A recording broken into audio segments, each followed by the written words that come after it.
Hi అండి. మరో lunch box recipe కరివేపాకు రైస్. క్విక్ అండ్ ఈజీగా చేసుకునే ఈ కరివేపాకు రైస్ హెల్త్కి చాలా మంచిదండి. ప్యాన్ వేడైన తర్వాత 2 టేబుల్ స్పూన్ వేరుశనగ గుళ్ళు వేయించుకోవాలి. ధనియాలు, జీలకర్ర, కరివేపాకును కూడా వేయించుకున్న తర్వాత లాస్ట్లో నువ్వులు వేయించుకోవాలి.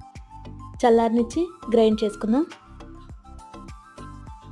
ఆయిల్ వేసుకుని ఆయిల్ వేడైన తర్వాత శనగపప్పు, జీడిపప్పు, కొంచెం జీలకర్ర, ఆవాలు, ఎండుమిర్చి,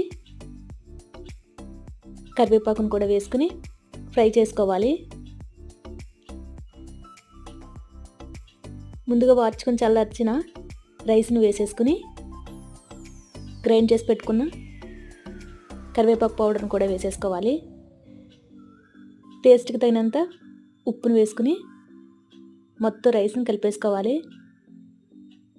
ఇంతేనండి, ఎంతో ఈజీగా చేసుకునే కరివేపాకు రైస్ రెడీ అయిపోతుంది.